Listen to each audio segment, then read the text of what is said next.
It is impossible to build your own happiness on the misfortune of others. Daisaku Aikta wrote those words, and for a long time I didn't truly understand their profound weight until I was violently forced to live them. My name is Mark Reynolds. If you had asked me just a few years ago, I would have confidently told you I was the luckiest man alive, anchored by a rock-solid marriage to a brilliant woman I absolutely worshipped. But life has a cruel, funny way of pulling the rug out from under you when you are at your most comfortable.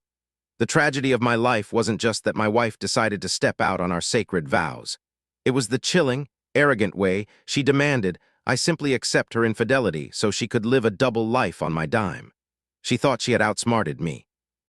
She thought I would just roll over, swallow my pride, and be the obedient, silent provider. But she severely underestimated the man she married. What she didn't know, and what you will discover by the end of this story, is that her audacity set in motion a meticulously orchestrated, devastating honey trap revenge plot that she absolutely never saw coming. Before the lies, the private detectives, and the hidden cameras, there was just a boy and a girl in Chicago, deeply in love and fueled by sheer ambition. We met in graduate school, a defining era in our lives characterized by late nights, cheap coffee, and grand dreams. I was grinding through my MBA in healthcare administration, navigating the complex, numbers-driven world of medical economics and public health. Lindsay was studying to earn her CRNA degree, a certified registered nurse anesthetist. For those outside the medical field, that means she was highly intelligent, intensely focused, and preparing for a high-stakes career where a single miscalculation could mean the difference between life and death for a patient. She was stunningly beautiful, with a sharp wit and a radiant smile that could completely disarm anyone in the room. I was captivated from the moment we met. We bonded over our shared drive and our grueling study schedules, often spending hours in the library quizzing each other. We were the ultimate medical power couple, or at least, that's what all our friends called us. We understood each other's stress, the punishing demands of our respective programs, and the sacrifices required to reach the top of our fields. When we finally got married, it felt like the natural, perfect culmination of all our hard work. We stood at the altar, looked each other in the eye, and promised to honor and cherish one another in sickness and in health. I meant every single syllable. I believed, with the naive certainty of a man who hasn't yet seen the dark side of human nature, that our vows were an unbreakable contract. I was so proud of her, so deeply invested in our shared success, that I never thought to look for cracks in the foundation. As we transitioned from the exhausted life of graduate students to established professionals, our dreams began to materialize into a beautiful reality. I secured a lucrative, stable position in hospital administration, and Lindsay landed a highly coveted, intensely demanding job in a neonatal intensive care unit. With our combined incomes, we bought a beautiful home sitting on a secluded 2-acre lot, complete with a sprawling back porch that looked out over a line of dense, quiet woods. It was our sanctuary. It was the place where we were supposed to raise a family, host summer barbecues, and eventually grow old together. I spent my weekends maintaining the yard, fixing things around the house, and doing everything in my power to ensure Lindsay had a peaceful, perfect environment to come home to after her brutal shifts at the hospital. But a sanctuary is only safe if you lock the doors against the right monsters. I thought I was protecting her from the stress of the outside world, completely unaware that the real threat was already inside my house. The neonatal unit is a pressure cooker of profound emotional and physical exhaustion. Lindsay was working grueling, unpredictable hours. I tried to be the ultimate supportive husband, cooking the dinners, managing the finances, and running the household so she wouldn't have to lift a single finger when she walked through the door. But instead of drawing us closer, her success and her stress began to build an invisible, icy wall between us. She grew distant, secretive, and perpetually dissatisfied. I didn't know it then, but the woman I fell in love with back in Chicago was already gone, replaced by someone cold, entitled, and entirely unrecognizable. The stage was being set for a betrayal so audacious. It would force me to redefine everything I knew about love, loyalty, and retribution. To understand exactly how the foundation of our marriage rotted away, you have to understand the environment Lindsay was walking into every single day. The neonatal intensive care unit is not a place for the faint of heart. It is a high-stakes, high-wire act where medical professionals fight tooth and nail to keep the most fragile, vulnerable lives from slipping away. It's an environment defined by the relentless, rhythmic beeping of monitors, the quiet sobs of terrified parents, and the crushing weight of outcomes that are sometimes out of everyone's control. When Lindsay first started her role as a nurse anesthetist in the NICU, I was incredibly proud of her. I knew it would be exceptionally difficult, but I thought our love and the beautiful, secluded home we had built together would be enough of a buffer to keep her grounded. I made it my absolute mission to turn our 2-acre property into a sanctuary. I took over completely.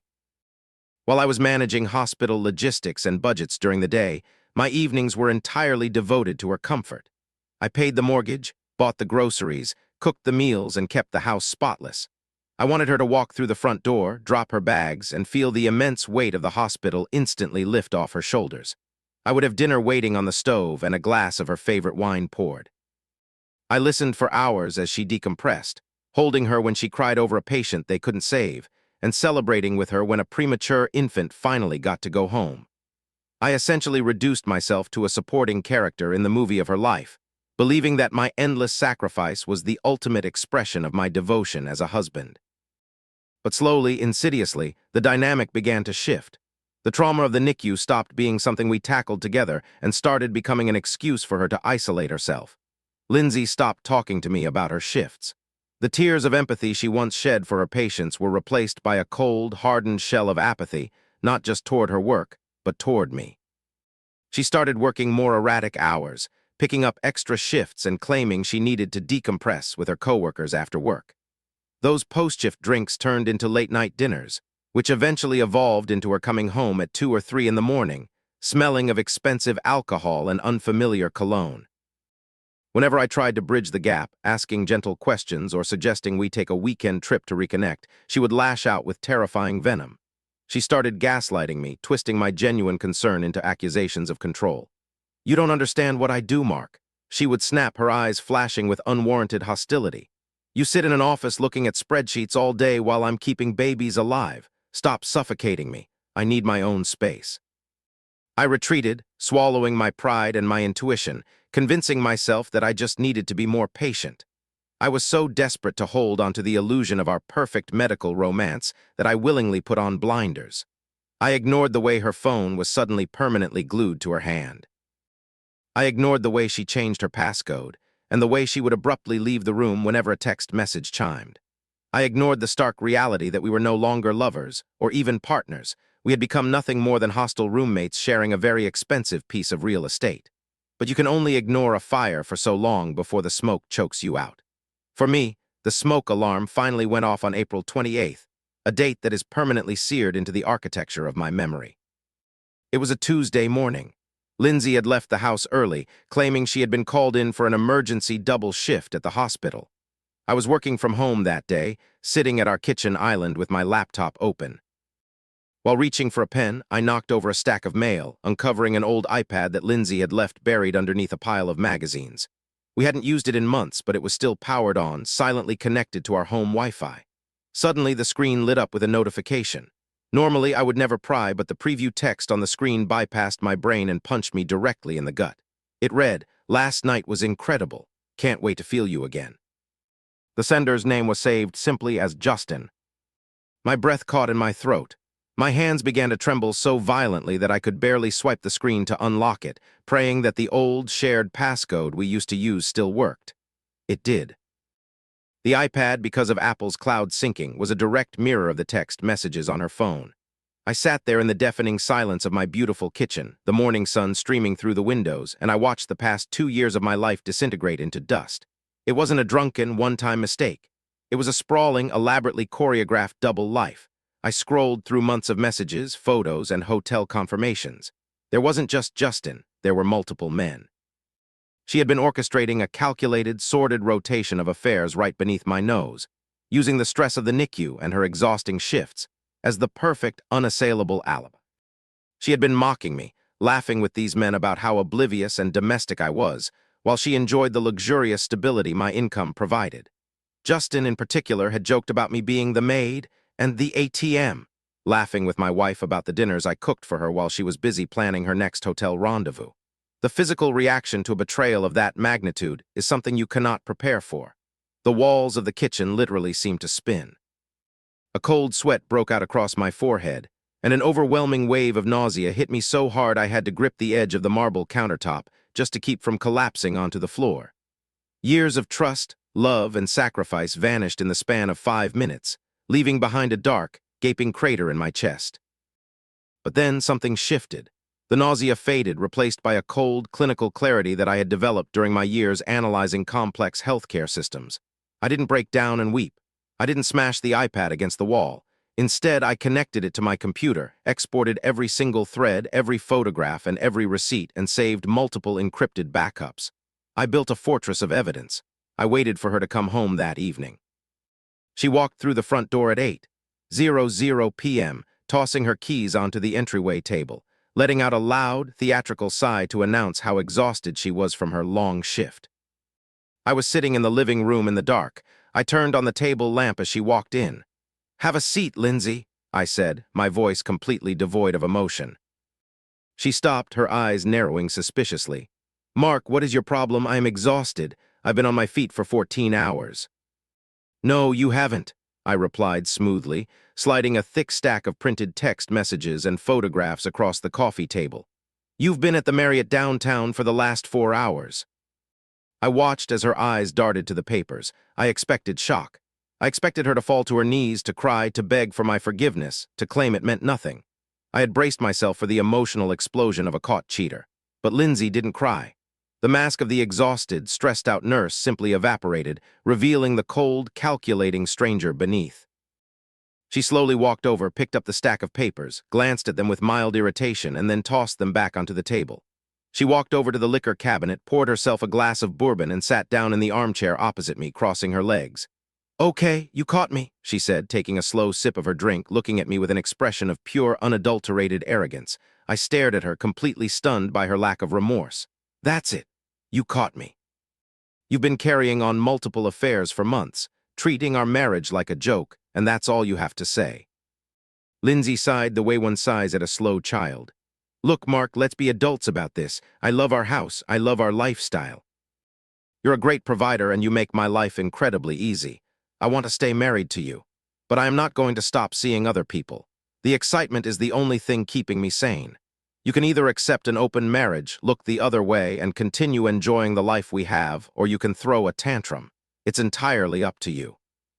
The sheer audacity of her demand left me momentarily breathless.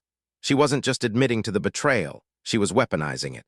She genuinely believed she held all the power.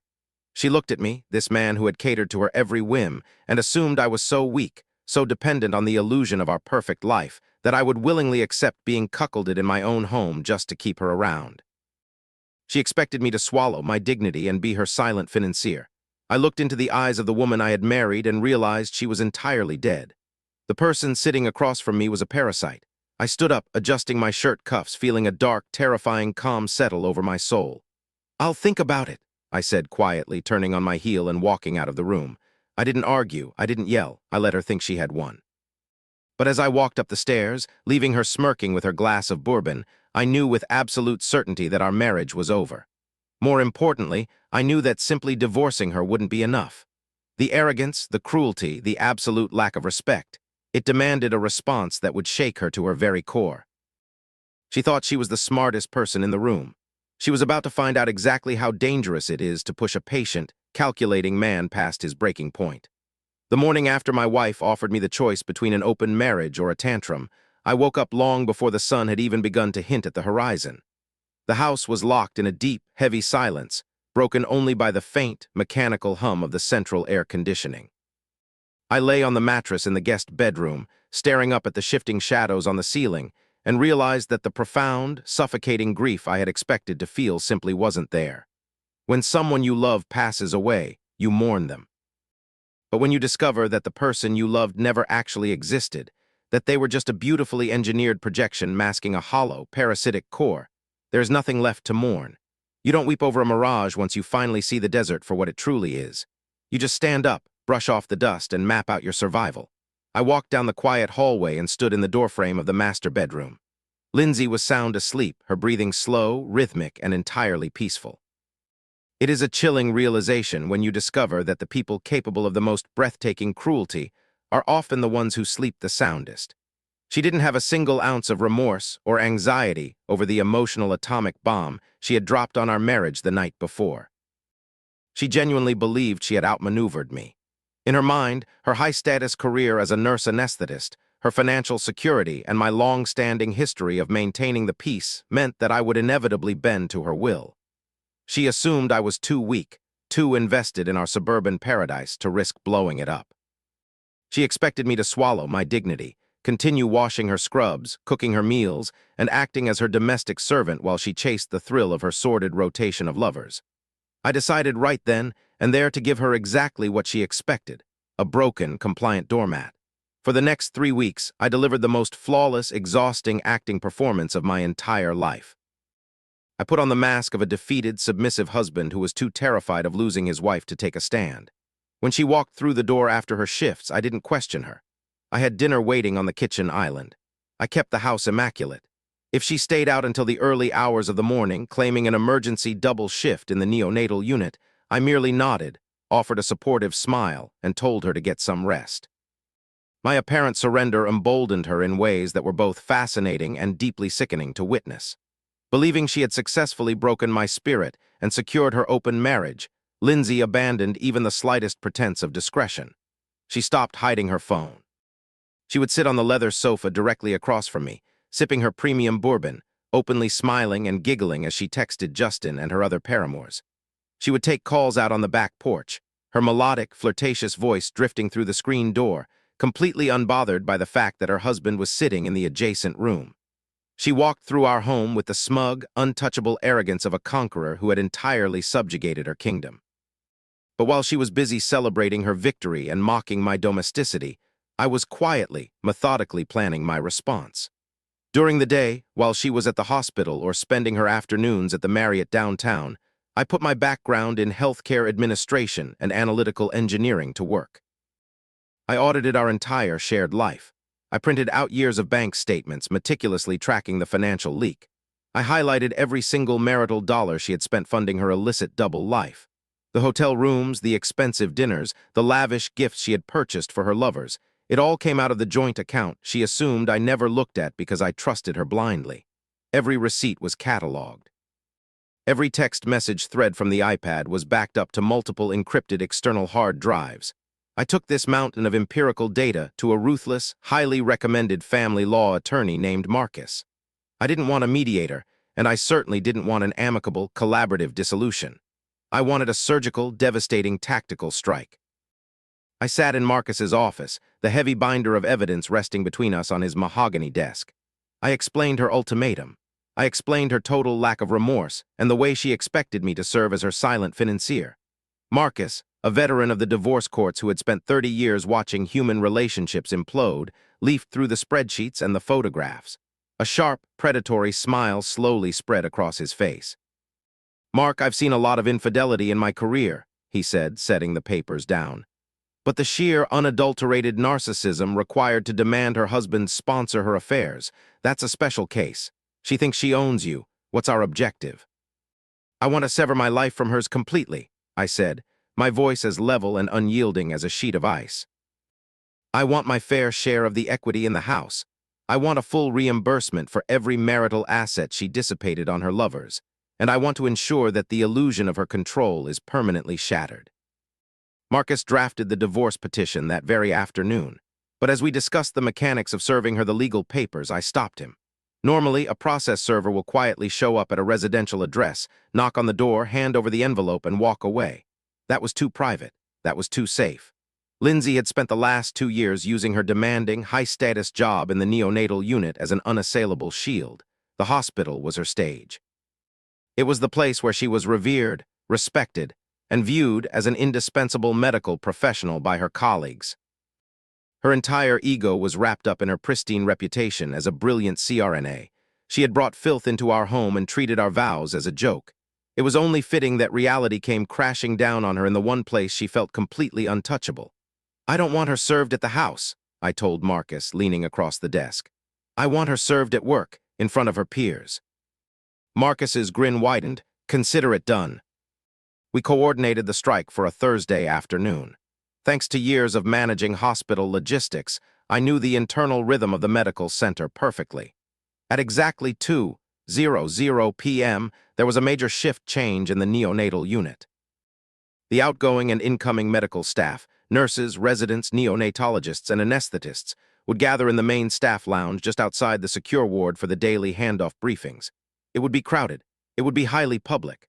I stayed home that Thursday, sitting in my home office with my phone resting on the desk in front of me, watching the clock.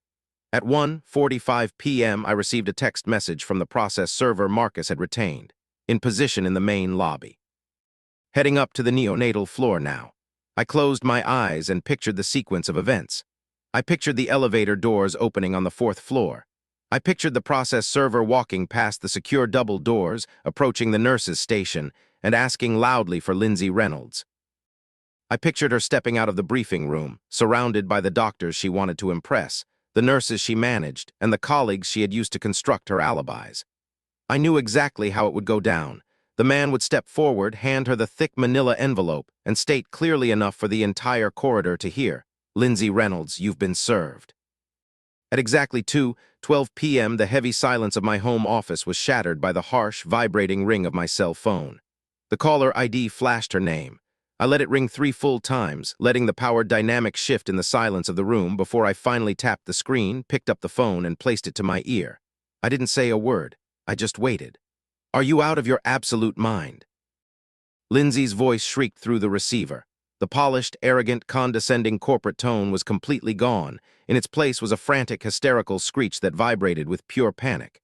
"You sent a process server to my hospital ward, in front of my chief of department, in front of the entire nursing staff. They are staring at me right now, Mark. I had to run into the staff bathroom to lock myself in."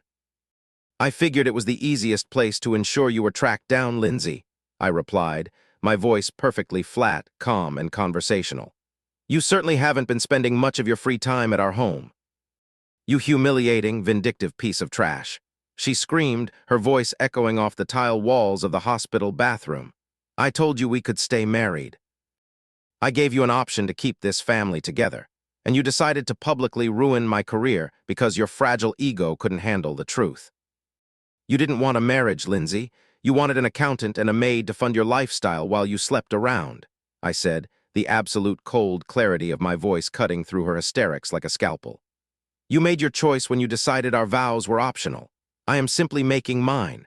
My attorney's information is on the front page of that petition. I suggest you read the temporary financial injunctions carefully. The credit cards attached to our joint account have already been frozen as of 10 minutes ago. I am leaving the hospital right now, Mark. I am driving straight to the house, and you better be ready to face me. You're going to regret this for the rest of your life." She threatened, her breath ragged and shaking with a terrifying, unhinged rage. "I'll be waiting on the back porch," I said quietly, and before she could scream another word, I hung up the phone. I set the device down and walked out of my office. The opening salvo of the war had been fired, and it had hit its mark dead center.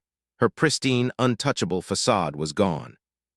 She was furious, humiliated, and currently racing back to our secluded 2-acre property, entirely blinded by her own rage. But I wasn't the weak, compliant husband she thought she was driving home to terrorize. I had already anticipated her reaction, and I was prepared. I walked out onto our expansive back porch, the afternoon sun casting long, quiet shadows across the lawn. I pulled out a chair, sat down, and looked toward the long, winding gravel driveway. I knew she would arrive within 30 minutes, but I also knew I wasn't alone. Parked just around the bend of the driveway, hidden entirely behind a thick cluster of weeping willow trees, was an unmarked black sedan. Inside sat Vance, a massive, retired state trooper turned private investigator whom I had hired to keep watch. He was my insurance policy. His discreet microphone was already active, transmitting the ambient sound of the porch directly to his recorder. If Lindsay arrived and attempted to physically attack me, or if she tried to manufacture a false domestic violence claim to regain leverage, Vance would step out of the shadows and end the game. I took a deep breath of the warm May air, folded my hands, and waited for the crunch of her tires on the gravel. The facade was over, and the final showdown was about to begin. The heavy, humid air of the May afternoon seemed to hold its breath as I sat in the wicker chair on my back porch. I didn't have to wait long. At exactly 3:42 p.m., the peaceful, idyllic silence of my 2-acre property was violently shattered by the sound of heavy tires tearing up the long gravel driveway. Lindsay's luxury SUV, a vehicle for which I proudly paid the exorbitant monthly lease, came flying around the final bend entirely too fast. It kicked up a thick, choking cloud of white dust before slamming to a halt near the garage. The engine cut out abruptly, the driver's side door flew open, and she emerged like a hurricane making landfall. She looked entirely unglued. The pristine, angelic aura of the dedicated NICU nurse, the mask she wore so flawlessly for the rest of the world, was completely obliterated. She was still in her hospital scrubs, but they were deeply rumpled. Her perfectly styled hair was disheveled, strands falling across her face, and her complexion was flushed a deep, mottled red with pure, unfiltered rage. She didn't even bother going through the front door of our home. Instead, she marched directly around the side of the house, her heavy, aggressive footsteps thudding against the wooden stairs of the back deck. She kicked the screen door open with such force that it rebounded and slammed against the exterior siding with a crack that echoed through the trees like a gunshot. "You vindictive son of a bitch!" She screamed, her voice tearing through the quiet yard, hoarse and frantic.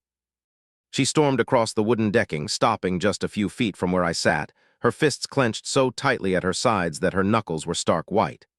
"How dare you? Do you have any idea what you just did? You humiliated me in front of my entire department. The chief of medicine was right there. The senior nursing staff was right there. I had to run to my car while they whispered about me like I was some kind of trash." I took a slow, deliberate sip of my iced tea, letting the condensation drip onto my fingers. I set the glass back down on the coaster and looked up at her with a completely blank expression. I had spent years managing hospital crises. I knew that the person who loses their temper is the person who has already lost the negotiation. "You are the one who chose to sleep with multiple men in cheap hotel rooms, Lindsay," I said, my voice completely level, stripping all the emotion from my words with surgical precision. "I simply formalized the paperwork for your extracurricular activities. If you didn't want your colleagues to know you were a serial cheater, you probably shouldn't have been sleeping with half of the tri-state area on my dime." "Shut up," she shrieked. In a blind rage, she grabbed a heavy ceramic planter holding a succulent from the patio table and hurled it directly at the ground.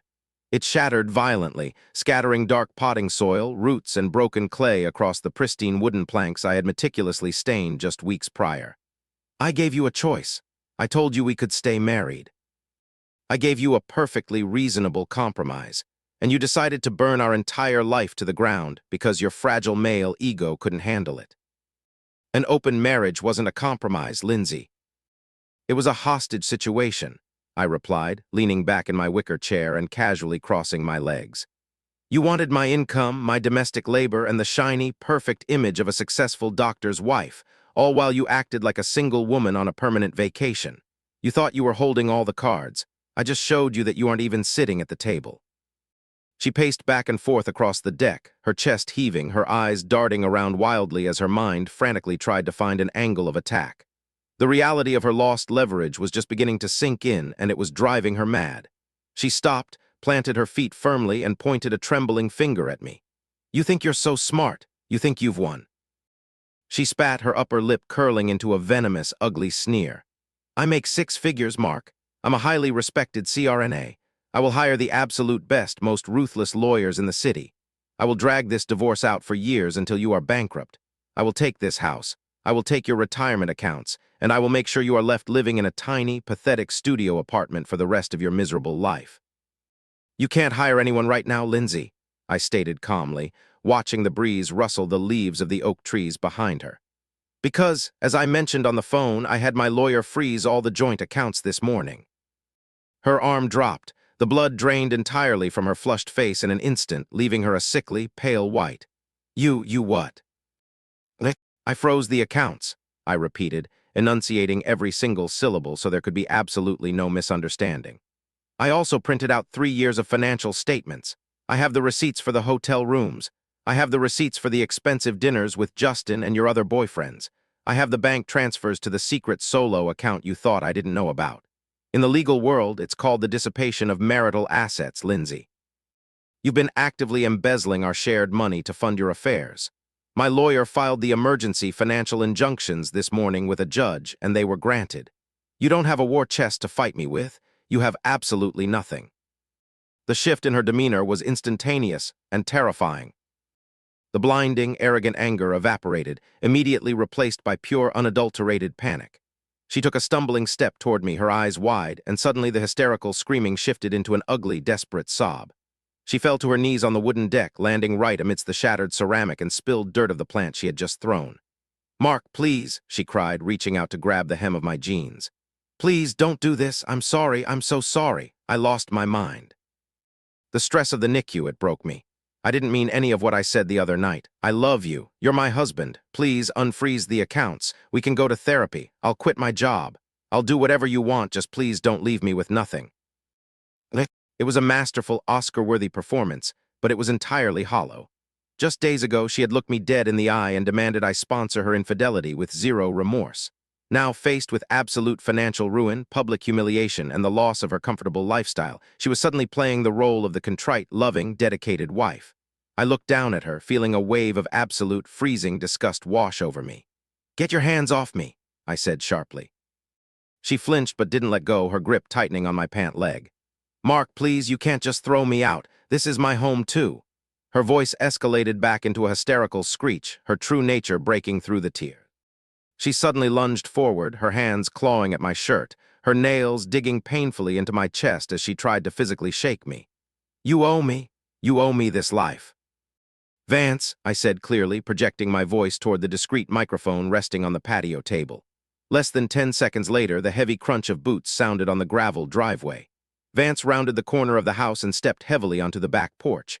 He was a massive, profoundly intimidating presence, his broad arms crossed over his chest, his eyes locked dead on Lindsay. "Is there a problem here, Mr. Reynolds?" Vance asked, his voice a deep, authoritative rumble that instantly commanded the entire space. Lindsay froze, her hands still tangled in the fabric of my shirt. She looked up at Vance's towering frame, then back at me, her eyes wide with shock and sudden fear. "Who the hell is this?" she demanded, scrambling backward on her hands and knees until she could get to her feet. "This is a private investigator," I explained, calmly smoothing out my wrinkled shirt. "He has been recording this entire interaction to ensure you didn't try to manufacture a domestic violence claim against me, which I know you are entirely capable of. He also has a dash cam aimed at the driveway. Now, you have exactly 30 minutes to pack a suitcase with your personal essentials. My lawyer has already filed for exclusive use of the marital home due to your dissipation of assets and your highly erratic behavior. If you aren't gone in 30 minutes, Vance will call the local sheriff's department, and we will let them handle your trespassing charge." She looked at Vance's impassive, stone-cold face, and the last remnants of her fight completely drained out of her body. The realization hit her with the kinetic force of a freight train. She had been entirely outplayed. I hadn't just beaten her. I had cornered her, stripped her of all her weapons, and locked her in a cage of her own making. Without another word, she turned, walked into the house, and went up to the master bedroom. Exactly 28 minutes later, she emerged with 2 large suitcases, threw them into the trunk of her SUV, and sped down the driveway. I watched her red taillights disappear around the bend, the deep, comforting silence of the 2-acre lot finally returning to normal. The divorce was shockingly swift, because I held all the undeniable, hard evidence of her infidelity and financial fraud, and because she was utterly terrified that I would publicly expose the explicit details to her hospital board and ruin what was left of her career. Her expensive lawyers advised her to settle quietly. She surrendered her claim to the house, agreed to an unequal split of our savings to reimburse me for the marital funds she had wasted, and walked away with a mere fraction of what she had originally planned to steal. But society loves a comeback story, even for the villains. She couldn't show her face in Chicago anymore. The humiliation at the hospital had done its job. The rumors spread like wildfire, and the pristine, angelic image of the perfect CRNA was irreparably shattered. A few months after the divorce was finalized, she packed up what was left of her life and moved to Denver, Colorado, desperately looking for a fresh start. Eventually, word reached me through mutual acquaintances that she had landed squarely on her feet. She had managed to secure a high-paying job at a prestigious cosmetic surgery clinic in Denver, and miraculously, had quickly married a wealthy, highly respected physician named Dr. James Thaddeus. To the outside world, it looked as though Lindsay had completely gotten away with her breathtaking betrayal. Her social media was a parade of gloating and curated perfection. She was living in a multi-million-dollar modern mansion in the foothills of the Rockies, attending high-society charity galas, and happily playing the role of the flawless doctor's wife in a brand-new city. It looked like the bad guy had definitively won, while I was left sitting alone in the quiet aftermath of a ruined marriage. But Lindsay didn't realize that Chicago was just the preliminary skirmish. She thought our business was concluded the day the judge slammed his gavel and signed the divorce decree. She had absolutely no idea that I had spent the last year quietly building a network, reallocating my recovered financial resources, and preparing a response so absolute, so devastating, that it would ensure she never built her happiness on the misfortune of others ever again. The true revenge, the ultimate honey trap, hadn't even started. Society constantly feeds us a very specific, sanitized narrative about heartbreak, betrayal, and divorce. We are told by therapists, self-help books, and well-meaning friends to take the high road. We are told that karma will naturally balance the scales of justice if we simply focus on our own healing and let the universe handle the rest. They say that the absolute best revenge is living a good life, letting go of the toxic past, and moving forward with grace. For the first 12 months after the judge signed my final divorce decree, I genuinely tried to subscribe to that philosophy. I poured all my energy into my career in healthcare administration. I optimized my financial investments with the money I had successfully clawed back from Lindsay. I moved out of the secluded 2-acre suburban property that held so many bitter memories and purchased a sleek, modern, high-rise condominium in downtown Chicago. On paper, I was the absolute poster child for healthy, mature recovery. But late at night, when the city traffic outside my floor-to-ceiling windows slowed to a quiet hum, that highly touted high road felt remarkably empty and deeply unsatisfying. Through the inevitable, uncontrollable grapevine of mutual acquaintances and the inescapable reach of social media, I was kept periodically updated on my ex-wife's new life. Lindsay hadn't just landed on her feet. She had seemingly been launched into the stratosphere. She had moved to Denver, Colorado, escaping the toxic, humiliating fallout of her ruined reputation in the Chicago medical community.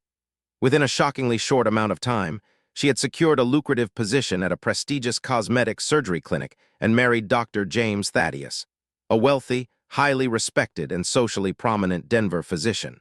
To the outside world, Lindsay had won the lottery. She was living in a sprawling, multi-million-dollar modern mansion nestled in the breathtaking foothills of the Rockies. She was attending high-society charity galas, wearing designer gowns, and playing the role of the flawless, adoring doctor's wife. She had successfully traded up, building an opulent new reality directly on top of the radioactive ashes of our 17-year marriage. She had cheated on me, gaslit me, disrespected my home, and attempted to embezzle my hard-earned money, and her ultimate punishment from the universe was a massive lifestyle upgrade.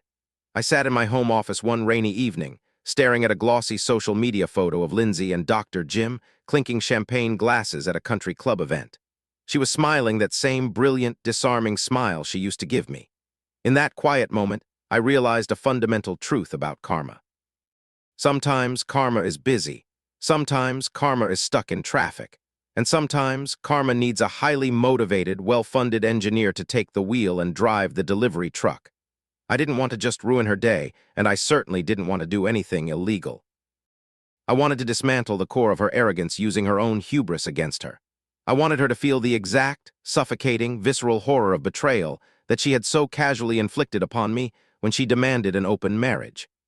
I reached out to Vance, the massive, retired state trooper turned private investigator who had stood by my side during the explosive back porch showdown. I invited him over to my condo, poured him a generous glass of 18-year-old scotch, and laid my cards on the glass coffee table. "Vance, I need a highly specialized service," I told him, watching the amber liquid swirl in my glass. "I don't just need someone followed, and I don't need background checks. I need a vulnerability assessment, a loyalty test. I need an agency that specializes in setting the trap and capturing the mouse." Vance didn't blink. He took a slow, deliberate sip of his scotch, leaning his broad shoulders back into the leather chair. "You're talking about a honey trap operation. That's a murky, dangerous world, Mark. It's incredibly expensive, it requires absolute airtight discretion, and once you pull the trigger, there is absolutely no unringing that bell. Are you entirely sure you want to open this door?" "I've never been more sure of anything in my entire life," I replied, my voice devoid of hesitation. Vance nodded slowly, setting his glass down. "There's a group. They don't have a website, they don't advertise, and you can't find them in any directory. They operate under a heavily guarded corporate umbrella, managed by a man who goes by the alias Colonial Silverton. They employ top-tier operatives, former actors, psychological profilers, behavioral specialists. If a target has a weakness, Silverton's people will find it, exploit it, and hand you the high-definition footage on a silver platter. Money was no object. The marital funds I had successfully recovered from Lindsay's secret accounts were sitting in a high-yield portfolio, growing steadily. I considered it my official, dedicated war chest. I authorized Vance to make the introduction to Colonial Silverton that very night. Within 48 hours, the contract was negotiated and signed. My operation was divided into two distinct primary targets. The first target was Dr. James Thaddeus, the arrogant, wealthy golden boy who had given Lindsay her false happy ending. The second target reserved for Phase 2 was Justin Banks, the man who had gleefully mocked me as the ATM and the maid, who had since moved to Kentucky to play the role of a devoted family man. For Phase 1, Silverton assigned one of his absolute top-tier operatives to handle Dr. Jim. She was a spectacularly gorgeous, brilliant young woman who knew exactly how to speak the complex language of medical professionals. She possessed the kind of striking, effortless beauty that commanded the immediate attention of a room, combined with a sharp, calculating intellect that could effortlessly stroke the massive ego of a prominent surgeon. The trap was meticulously set during a regional medical symposium in downtown Denver. Dr. Jim was attending the 3-day conference solo, as Lindsay was working a long shift at her new clinic. Silverton's intelligence team had mapped out Dr. Jim's entire itinerary, his preferred brand of drinks, and his behavioral tics. Our operative positioned herself at the upscale, dimly lit hotel bar adjacent to the convention center, nursing a martini and waiting for the mark to arrive. It took less than 20 minutes for Dr. Jim to take the bait. I received the live audio and text updates in my Chicago condo, sipping my own coffee as Silverton's control room fed me the surveillance logs in real time. Dr. Jim approached her. He bought her a second drink. He puffed out his chest, aggressively bragging about his successful private practice, his immense wealth, and his high status in the community. He was completely, pitifully oblivious to the fact that he was walking willingly into a meticulously engineered snare. By the end of the evening, the good doctor had entirely discarded his wedding vows, slipping his expensive gold band into his jacket pocket. They didn't go back to his multi-million-dollar modern mansion, of course. For all his vast wealth and high society posturing, Dr. Jim was remarkably cliché and cheap when it came to his indiscretions. He booked a room at a nearby Hampton Inn, a spectacularly mediocre, utterly forgettable venue for the spectacular destruction of a marriage. Silverton's team was already 3 steps ahead. They had anticipated the hotel choice, and using their own discreet methods, the room had been pre-wired earlier that afternoon with hidden, high-definition pinhole cameras and crystal-clear audio recorders. The operative executed her role flawlessly, securing undeniable, graphic, and devastating video proof of Dr. James Thaddeus's absolute infidelity. Once the deed was done and the arrogant doctor had fallen into a deep, oblivious sleep, she dressed quietly and slipped out of the room.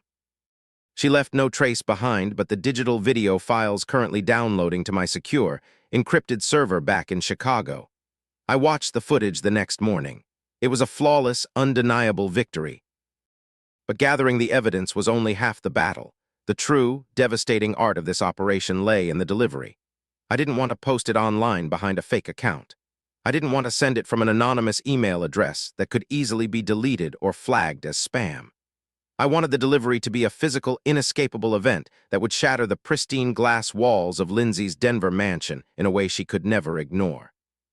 The stage was set, the evidence was secured, and it was time for the curtain to fall on my ex-wife's perfect new life.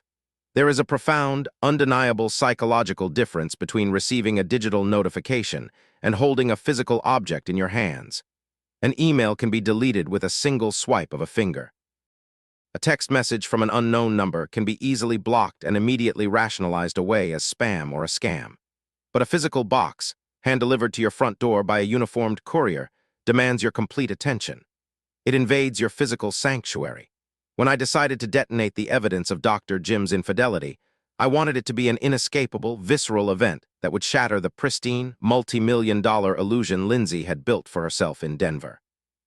Working with Vance and Colonial Silverton's team, the logistics of the delivery were mapped out with the same rigorous precision we had used to secure the footage. I purchased a sleek, brand new tablet computer specifically for this operation. Silverton's tech specialists stripped the operating system down to its absolute bare bones.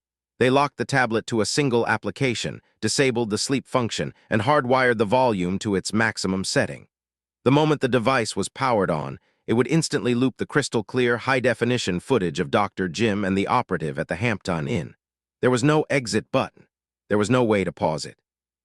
I placed the tablet inside a luxurious matte black gift box, nestled safely in custom-cut velvet foam.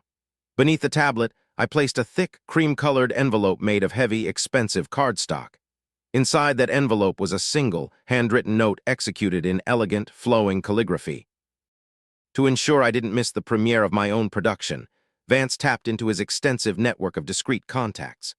Silverton's operatives in Denver managed to temporarily plant a highly sensitive, short-range audio transponder in the decorative landscaping directly outside the large, open-concept living room windows of Lindsay's Foothills mansion.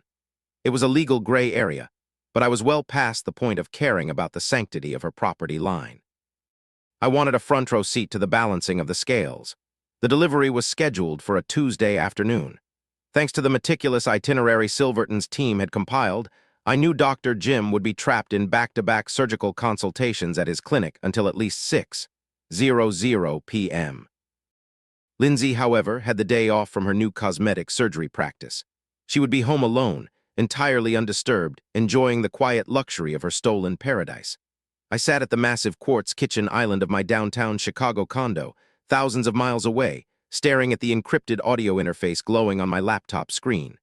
The skyline outside my window was gray and overcast, but inside I felt an electrifying, hyper-focused calm. At exactly 2:15 p.m. Mountain Time, the audio feed crackled to life with the sound of a heavy, melodic doorbell echoing through the Denver mansion. I leaned in, resting my elbows on the cool quartz. I heard the heavy wooden front door swing open. I heard the polite, professional voice of the courier asking for a signature. I heard Lindsay's voice, bright, entirely unbothered and dripping with the casual entitlement of a wealthy doctor's wife, thanking him and closing the door. I imagined her carrying the sleek black box to her massive marble kitchen counter. I knew exactly what she was thinking. Given Dr. Jim's wealth and his penchant for grand, superficial gestures to mask his underlying guilt, she undoubtedly assumed it was an extravagant gift. A piece of jewelry, perhaps, or tickets for a luxury vacation. The audio feed picked up the distinct rustle of the packaging being removed. There was a brief, heavy moment of silence as she lifted the lid. Then came the faint, tinny chime of the tablet powering on, immediately followed by the unmistakable, highly incriminating audio of her new husband in the throes of passion at the Hampton Inn. It took exactly 12 seconds for her brain to process what she was looking at. And then the illusion of her perfect life spontaneously combusted. A piercing, guttural shriek tore through the audio feed, a sound of pure, unadulterated agony and shock. It wasn't the angry, defensive screech she had weaponized against me on our back porch in Chicago. It was the visceral, terrifying wail of a woman whose heart had just been ripped out of her chest without anesthesia. It was the exact same breathless, suffocating horror I had felt standing in my own kitchen over a year prior, staring at the old iPad she had carelessly left behind. No, no, no, no. Lindsay screamed, the audio peaking and distorting. A loud, violent crash echoed through the speakers as she presumably swept whatever was on the counter onto the hardwood floor in a blind, devastating rage. I sat in my quiet apartment taking a slow sip of my coffee, feeling a dark, profound sense of poetic justice settle over my soul.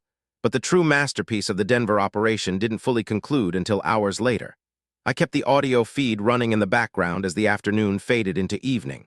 At 6:30 p.m., the heavy front door opened again. Dr. Jim was home. Lindsay.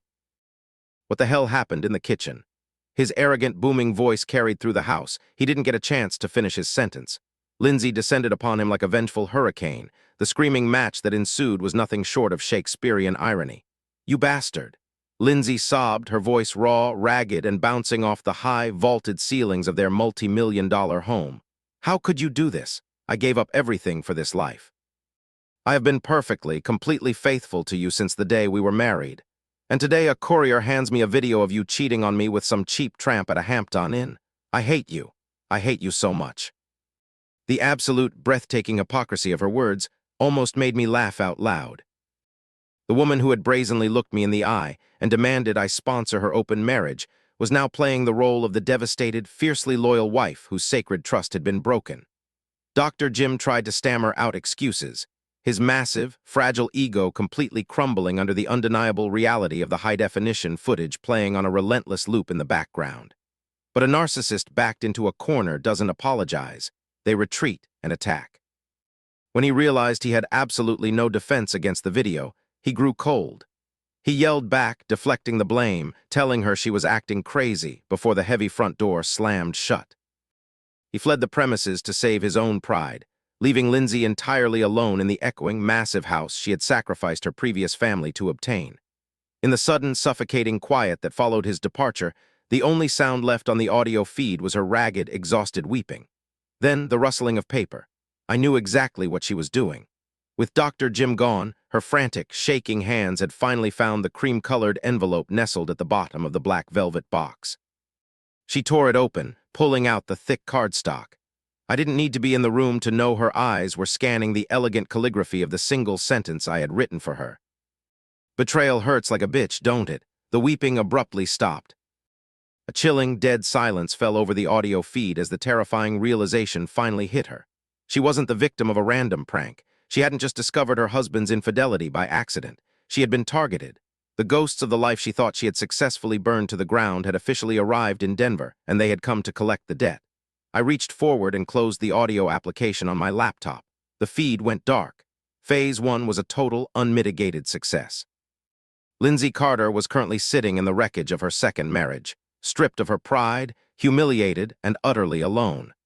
I had forced her to drink the exact same poison she had so eagerly poured for me, and I hadn't even needed to board a flight to do it.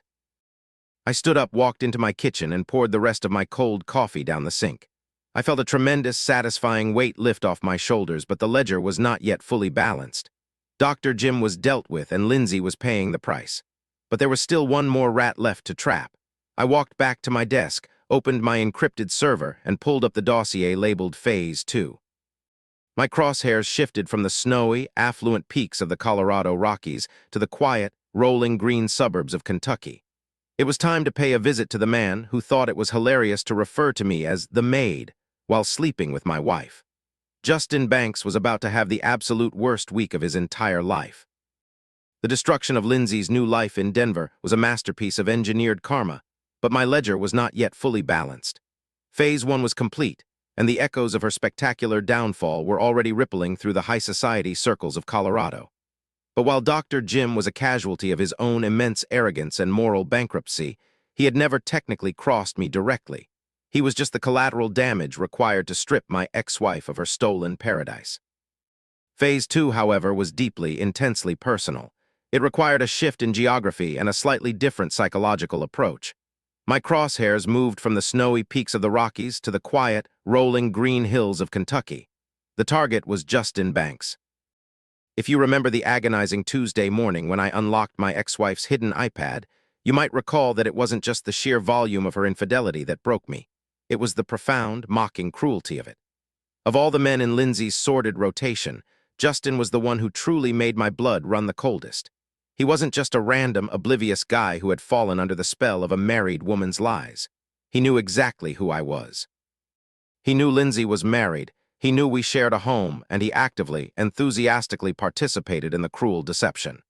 In their endless text threads, Justin frequently referred to me as the ATM and the boring roommate.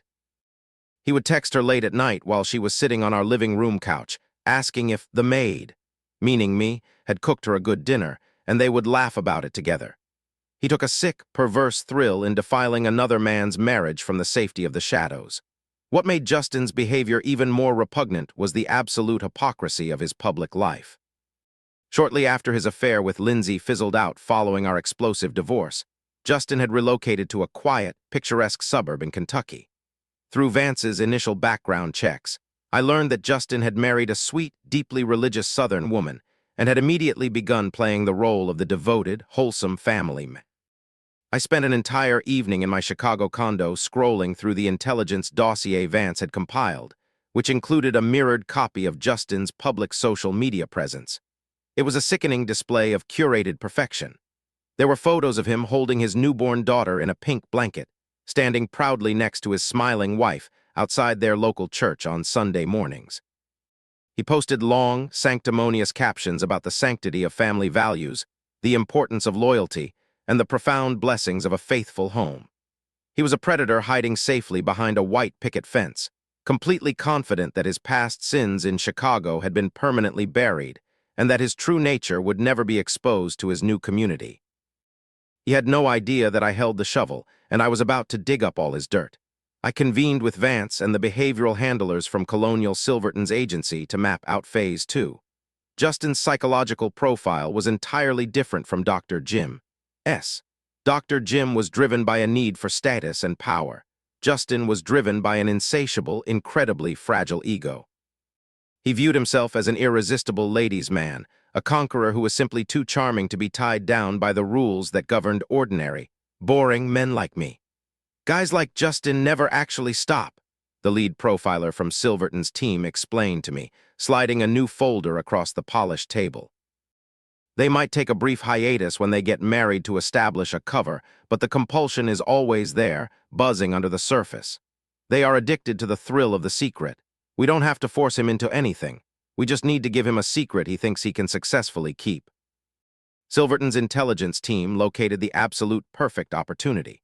Justin worked as a regional manager for a mid-sized logistics company, and he was scheduled to attend a 3-day industry sales conference in downtown Louisville. He would be away from his trusting wife, away from the watchful eyes of his suburban neighborhood, and surrounded by the anonymous, alcohol-fueled energy of corporate nightlife. The beauty of Silverton's agency was their terrifying, chameleonic efficiency. The very same operative who had so flawlessly dismantled Dr. Jim's life in Denver was given a new dossier, a new wardrobe, and a plane ticket to Kentucky. She was breathtakingly gorgeous, possessing the kind of effortless, magnetic charm that could completely disarm a man within seconds. But more importantly, she knew exactly how to play to a narcissist's specific vanities. On the second night of the logistics conference, the trap was set. Justin was holding court at the upscale hotel bar, wearing a sharp, tailored suit and drinking premium bourbon on his company's expense account. Our operative didn't aggressively pursue him. She simply positioned herself 2 bar stools away, ordered a martini, and let Justin's monumental ego do all the heavy lifting. I monitored the real-time audio feed from the quiet sanctuary of my office in Chicago. It took less than 15 minutes for Justin to slide over and introduce himself. Listening to him operate was genuinely nauseating. He deployed the exact same slick, rehearsed charm he had likely used on Lindsay years ago. He complained mildly about how stressful his corporate job was, painting himself as a misunderstood, overworked executive who carried the weight of the world on his shoulders and just needed a night to unwind. He didn't mention his sweet Southern wife. He certainly didn't mention his newborn daughter. Within an hour, the highly sensitive audio feed picked up a subtle, metallic clink.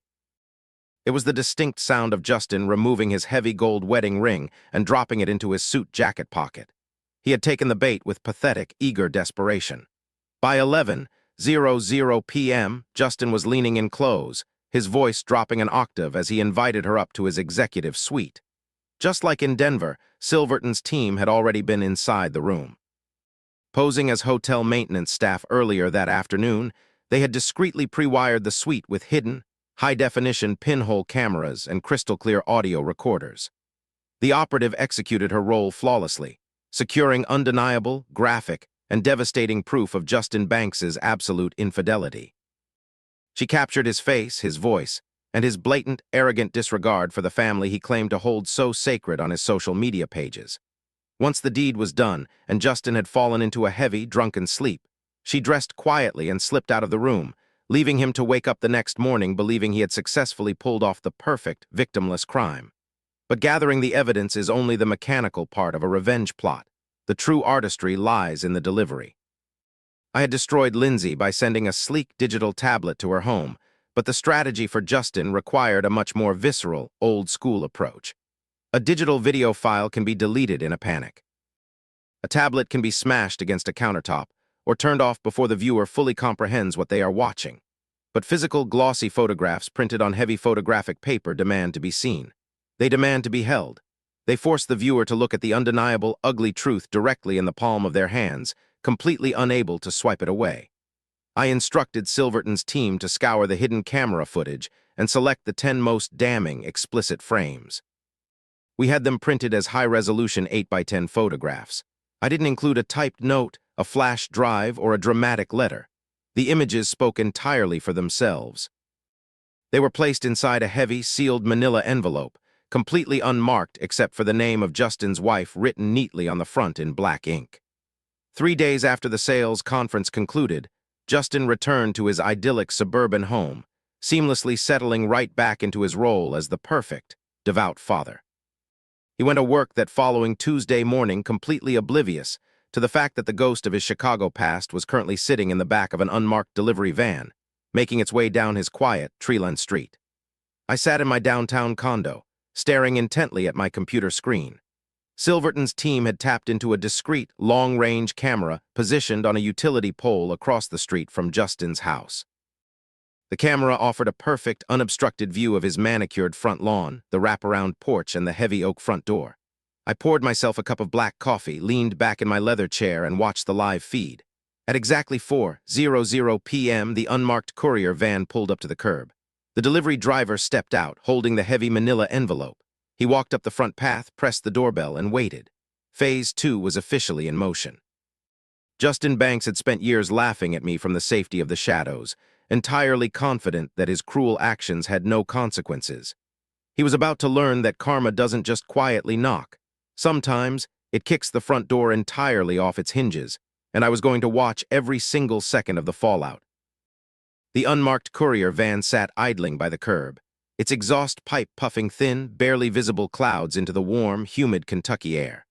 From my vantage point on the 34th floor of my downtown Chicago condo, the world outside my windows was a sprawling, gray grid of glass, steel, and relentless corporate motion. But my entire focus was locked onto the glowing, rectangular screen of my laptop, which had seamlessly transported me hundreds of miles away to this quiet, sun-drenched suburban street. Colonial Silverton's surveillance team had secured an impeccable angle. The high-definition feed, routed through an encrypted proxy, showed Justin Banks's perfectly manicured lawn, the charming wraparound porch complete with a hanging wooden swing, and the heavy oak front door. It was the quintessential American dream, funded by lies, built on a foundation of profound hypocrisy, and maintained by a man who thought it was funny to destroy other people's marriages for sport. I took a slow sip of my black coffee, feeling the steady, rhythmic thrum of my own heartbeat as the delivery driver stepped out of the van. He walked up the pristine concrete path, holding the heavy manila envelope, pressed the doorbell, and stepped back. A few moments later, the heavy oak door swung open. Justin's wife stepped out onto the porch. Through the extensive background dossier Vance had provided, I knew she was a sweet, deeply involved member of their local community.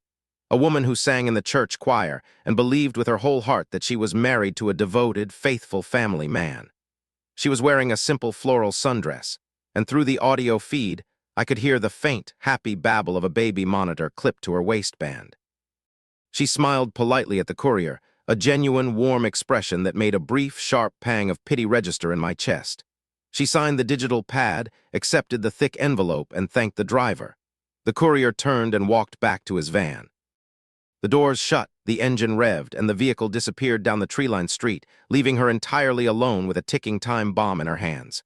For a few seconds, she just stood there in the dappled afternoon sunlight, examining the blank exterior of the envelope. There was no return address. There was no corporate logo. Curious, she sat down on the edge of the porch swing, slid her finger under the adhesive flap, and tore it open. I leaned forward in my leather chair, resting my elbows on my desk. I watched the live feed as she reached inside and pulled the thick stack of glossy 8x10 photographs out into the light. It is a uniquely agonizing experience to watch someone's entire reality shatter in real time. I knew exactly what was happening in her mind, exactly how the neurons were misfiring because I had lived it myself. I had stood in my own kitchen, staring at an iPad, feeling the exact same catastrophic freefall. The initial confusion, the desperate, frantic denial, and then the horrifying, sickening moment when the brain finally processes the undeniable visual evidence and the bottom completely falls out of your world. Her reaction was immediate and entirely visceral. The glossy photos slipped from her hands, scattering across the wooden floorboards of the porch like a deck of cursed playing cards. The high-definition images of her husband in the executive suite in Louisville stared back up at her, explicit and undeniable. Her hands flew to her mouth to stifle a scream, but her knees instantly buckled beneath her. She collapsed off the swing and onto the floor of the porch, her shoulders heaving violently as she fell into a state of profound, earth-shattering grief. Through the surveillance feed's audio, her sobs were a raw, ragged sound that cut through the peaceful chirping of the neighborhood birds. My heart genuinely ached for her. She was an innocent casualty in this war, collateral damage in Justin's endless campaign of selfishness. But the brutal, clinical truth of the matter is that a festering wound cannot ever heal until it is fully exposed to the air. Justin was a disease in her life, a parasite feeding on her trust, and I was simply providing the undeniable diagnosis. Through her blinding tears, she managed to reach into her pocket and retrieve her cell phone. Her fingers trembled so violently she could barely unlock the screen, but she finally pressed the device to her ear, sobbing frantically into the receiver. She didn't call her husband. She called her family. The neighborhood remained agonizingly still for the next 25 minutes. The shadows of the large oak trees stretched further across the manicured lawn as the late afternoon slowly transitioned into early evening. The silence of the suburb was heavy, pregnant with the kind of tension that precedes a violent storm. And then, that silence was violently, permanently broken. The roar of heavy engines echoed down the street. 3 massive, heavy-duty pickup trucks, a black Ford F-150, a lifted Chevy Silverado, and a dark blue Dodge Ram, came tearing around the corner. They didn't bother slowing down, and they certainly didn't bother parking neatly. They swerved aggressively toward the house, tires screeching and smoking against the asphalt. They jumped the curb, tearing deep, muddy ruts into Justin's pristine green grass as they slammed into park in a haphazard, chaotic blockade across the driveway. The doors flew open in unison. Out stepped 3 massive, broad-shouldered men. These were her older brothers, men who had grown up in the country and possessed the kind of rugged, functional strength you don't get from a gym. They stomped up the front walkway, their faces carved out of pure, unadulterated fury. The visual was incredibly cinematic, but the most intimidating detail was the man leading the charge. He was the eldest brother, dressed in a crisp, tailored Brown County Sheriff's uniform. His polished silver badge gleamed menacingly in the fading sunlight, and his heavy utility belt creaked with every step. His hand rested naturally near his hip, not reaching for a weapon, but radiating the absolute, terrifying authority of a man who held the power of the law in the palm of his hand. They reached the porch in seconds. The sheriff knelt beside his weeping sister, placing a massive, comforting hand on her shaking back. His dark eyes fell to the scattered 8x10 photographs. He picked one up, studying the graphic, undeniable image of his brother-in-law betraying his sister with a beautiful stranger. I watched the sheriff's jaw tighten so hard I thought his teeth might crack. The thick veins in his neck bulged against the collar of his uniform. He didn't scream. He didn't fly into a frantic, performative rage. Instead, a dark, lethal calm settled over him. He stood up slowly, handed the photograph to his 2 massive brothers, and nodded silently toward the driveway. The 3 giants descended the porch steps and arranged themselves in a formidable, impenetrable wall of muscle and retribution. They stood shoulder to shoulder, blocking the path from the driveway to the front door. They crossed their arms over their chests, completely silent, utterly motionless, waiting for the man of the house to return from his exhausting day at the office. At 5:15 p.m., a sleek silver F-150 pulled onto the street. Justin Banks turned into his driveway, likely whistling a tune, his massive ego still fully inflated from his conquest at the sales conference just days prior. He put the truck in park, opened the driver's side door, and stepped out into the humid Kentucky air, a briefcase slung casually over his shoulder. He took exactly 2 steps toward his house before his brain finally registered the scene in front of him. He froze, his leather briefcase slipping from his shoulder and hitting the concrete with a dull thud. His eyes darted frantically from the deep tire tracks tearing up his prized lawn, to the 3 enraged giants standing in his driveway, and finally to his wife, who was sitting on the porch steps, sobbing into her hands with the damning photographs piled around her feet. The smug, arrogant conqueror who used to text my ex-wife mocking me as the boring roommate instantly evaporated into thin air. Through the high-definition feed, I could clearly see the blood completely drain from his face, leaving him a sickly, ashen gray. His shoulders slumped, his posture collapsed, and his hands immediately began to shake with absolute, paralyzing terror. He was trapped. There was no smooth talking his way out of this. There was no gaslighting his wife into believing she was crazy. He was caught in the blinding, inescapable spotlight of his own actions, and the executioners were already standing in his driveway. From my secure vantage point on the 34th floor of my downtown Chicago condo, the world outside my window was a sprawling, indifferent grid of glass, steel, and relentless corporate motion. But my entire focus, my entire reality, was locked onto the glowing rectangular screen of my laptop. Through the encrypted proxy network established by Colonial Silverton's surveillance team, I had a pristine, high-definition, front-row seat to the exact moment the universe finally came to collect Justin Banks's massive debt. The live feed from the Kentucky suburb was agonizingly cinematic. The late afternoon sun was just beginning to dip behind the line of old-growth oak trees, casting long, dramatic shadows across the freshly torn, muddy tire ruts scarring Justin's meticulously manicured front lawn. The heavy, humid Kentucky air seemed to hold its breath. Justin stood frozen beside the open door of his silver F-150. His expensive leather briefcase had slipped from his shoulder, hitting the concrete driveway with a dull, heavy thud that the highly sensitive hidden microphones picked up with crystal clarity. He took exactly 2 steps toward his house before his brain finally short-circuited, entirely unable to process the catastrophic scene blocking his path to the front door. There sat his sweet, devout Southern wife on the bottom step of their wraparound porch.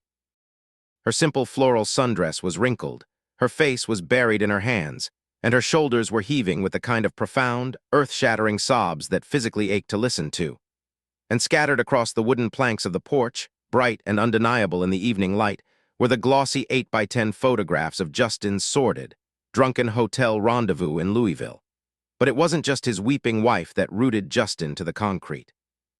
It was the impenetrable wall of muscle, denim, and pure, unadulterated vengeance standing between him and his front door. Her 3 older brothers had arranged themselves in a tight, formidable line. The middle brother, a massive man with forearms the size of tree trunks, was rhythmically cracking his knuckles, his eyes burning with a violent intensity. But the true danger emanated from the eldest brother, the man dressed in a crisp brown county sheriff's uniform, his polished silver star gleaming ominously on his chest. I watched the live feed as the smug, arrogant conqueror, the man who used to text my ex-wife late at night, mercilessly mocking me as the boring roommate and the maid, instantly evaporated into thin air. The transformation was absolute and pathetic. Through the high-definition lens, I could clearly see the blood completely drain from Justin's face, leaving him a sickly, ashen gray. His shoulders slumped inward, his posture entirely collapsed, and his hands immediately began to shake with a violent, paralyzing terror. He was trapped. There was no smooth talking his way out of this. There was no gaslighting his wife into believing she was crazy or that she was imagining things because of her own insecurities.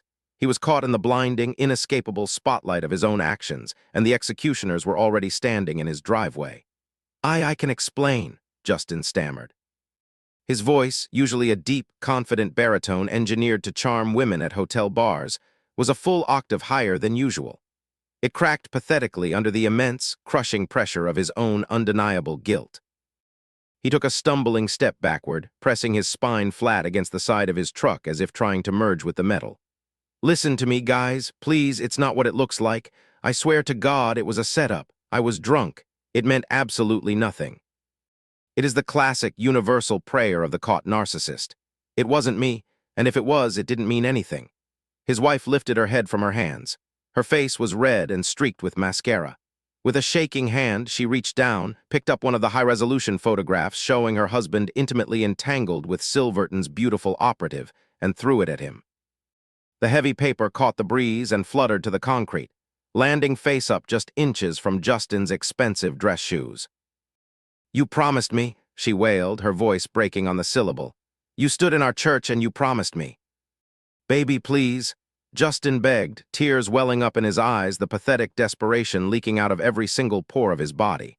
"Let me just talk to you. Give me 5 minutes to explain."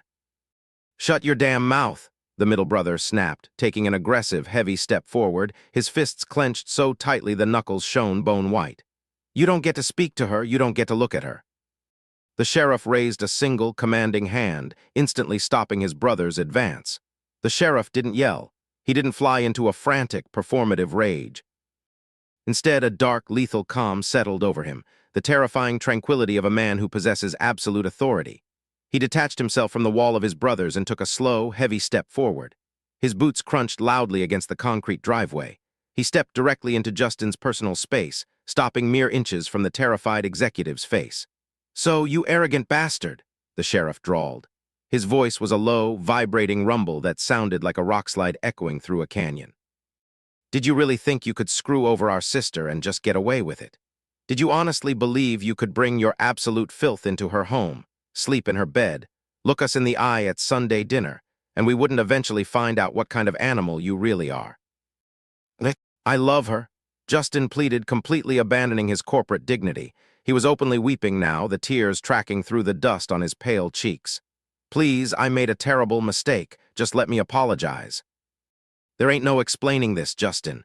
There ain't no apologizing, and there ain't no therapy that's going to fix this," the sheriff continued, his voice dropping into a deadly, quiet whisper that somehow carried significantly more menace than a full-throated scream. "You are going to turn around. You are going to walk to the back of this truck. You are going to pack whatever you can fit in the cab in the next 10 minutes, and you are going to drive away." Justin shook his head frantically, his chest heaving with panicked sobs.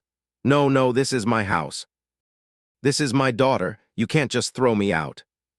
The sheriff leaned in closer, his face completely devoid of mercy, his nose almost touching Justin's. "If I ever see your face in this county again," the sheriff whispered, the audio feed capturing every chilling syllable, "if you ever come within 100 yards of my sister or my niece or this property, there won't be a single piece of you left to identify if your body parts are ever found in the river. You understand me? Your life here is entirely over. You are dead to this town."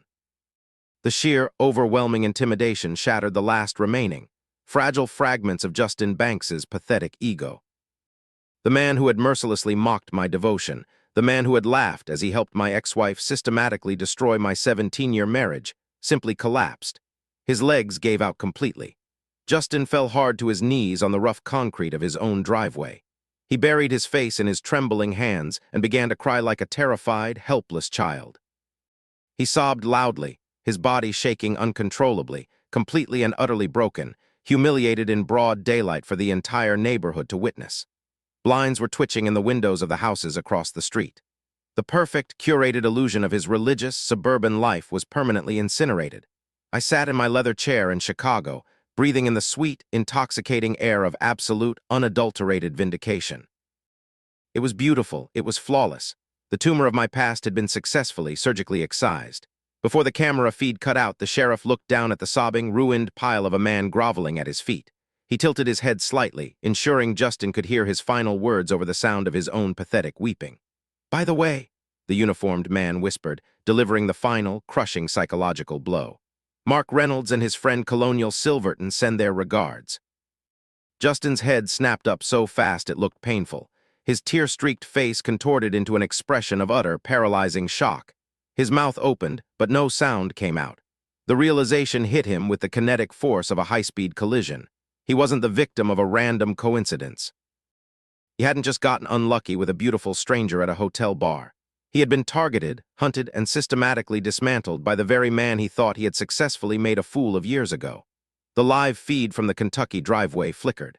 The image froze for a fraction of a second on Justin's horrified, devastated face, permanently capturing the exact moment his soul left his body.